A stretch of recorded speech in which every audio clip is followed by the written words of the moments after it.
नमस्कार, मैं हूं आपका अपना एडवोकेट विवेक सिंह और आप देख रहे हैं मेरा यूट्यूब चैनल लीगल अवेयरनेस। अगर आपने अब तक चैनल नहीं सब्सक्राइब किया तो प्लीज़ चैनल सब्सक्राइब कर लें, जिससे मैं आप तक लीगल अपडेट पहुंचा सकूं।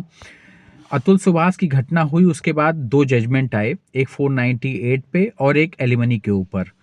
दोनों जजमेंट पे मैंने डिटेल वीडियो पीछे पोस्ट किया है, पर आज उस दोनों जो जजमेंट के बाद मुझसे कमेंट में सवाल हुए और कुछ सवाल उठे, मैं उस पर बात करना चाहता हूँ। क्योंकि मैं बायस होके बात नहीं कर सकता, इसलिए महिला और पुरुष दोनों के बारे में बात की जा सकती है इस पर, और दोनों के ही बारे में मैं बात करूंगा भी। क्योंकि अक्सर जो कुछ पुरुष हैं उनके कमेंट हैं ऐसे कि वो महिलाएं जब हमने उनको छोड़ दिया और वो हमको छोड़ के जा रही हैं तो हम क्यों ऐसा पैसा दें उनको, और क्यों इतनी एलिमनी है, और ये फैसले क्यों आते हैं कि हमको पैसा देना ही पड़ता है। और महिलाएं हैं जो जिनको लग रहा है कि कहीं ना कहीं अतुल सुभाष की घटना के बाद उनको एक तरफा विलेन बना दिया गया है महिलाओं को, तो वो भी ठीक नहीं है। अगर पूरी तरीके से महिलाएं ठीक नहीं, हर महिला अगर ठीक नहीं है तो हर पुरुष भी नहीं ठीक है।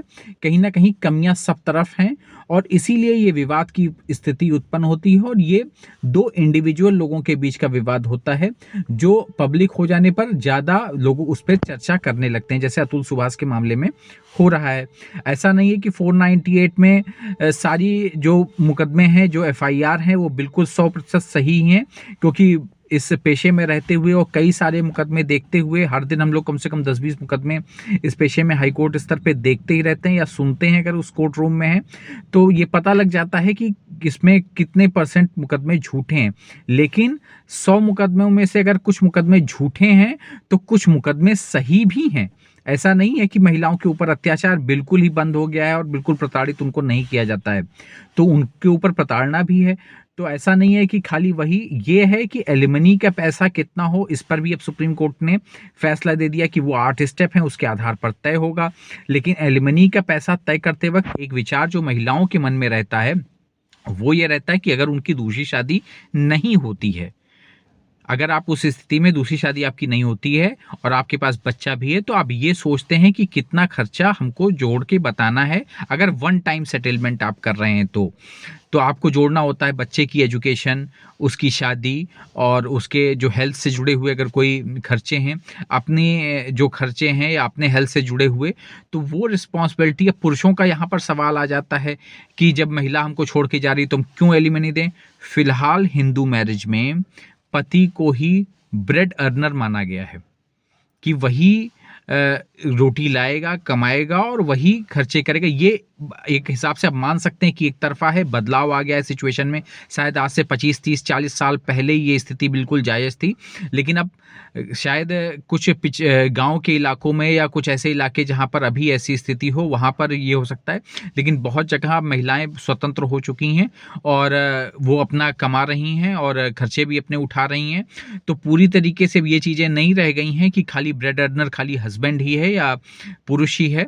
लेकिन अभी भी लॉ में यही है कि ब्रेड अर्नर आप ही हैं और आप ही के ऊपर रिस्पॉन्सिबिलिटी है, आपकी अपनी पत्नी की और आपकी अपने बच्चे की।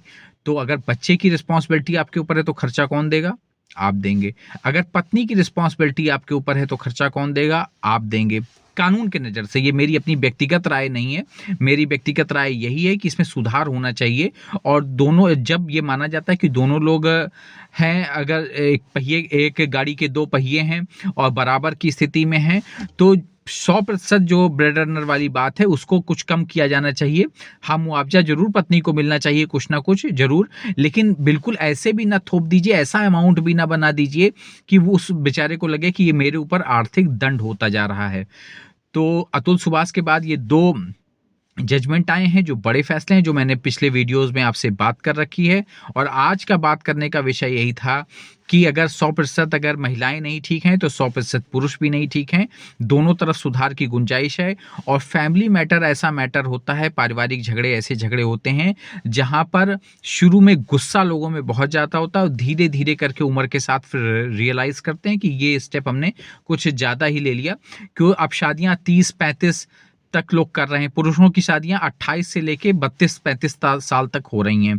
अगर आप मुकदमे में चले जाते हैं तो ये मान के चलिए कि डिवोर्स का मुकदमा खत्म होते 5-7 साल आपको लग ही जाएंगे, कितना भी जल्दी आप कर लें तो, क्योंकि 5-5, 6-6 महीने की डेटें पड़ रही हैं।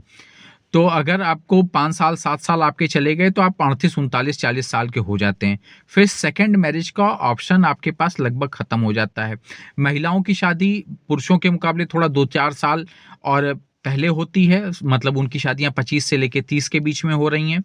तो उनकी शादियों में उनको शायद एक सेकंड चांस का अगर 2-3 साल का गैप है उनके पास तो उनके पास है, नहीं तो पुरुषों के पास तो बिल्कुल भी गैप नहीं है। और ऊपर से पुरुषों के ऊपर एलिमनी का भी प्रेशर आ जाता है, जो आर्थिक दबाव है, फिर जो दूसरे दबाव हैं वो भी आ जाते हैं। तो ये सिचुएशन है और दोनों तरफ ही कुछ ना कुछ कमियाँ हैं। तो प्लीज़ इस चैनल को लाइक और सब्सक्राइब कर लें, जिससे मैं आप तक लीगल अपडेट पहुँचाता रहूँ और खबरें भी पहुँचाता रहूँ। आज कोई लीगल अपडेट नहीं थी, खाली बातें थी जो विधिक विषय पर थी। प्लीज़ इस चैनल को लाइक और सब्सक्राइब करें।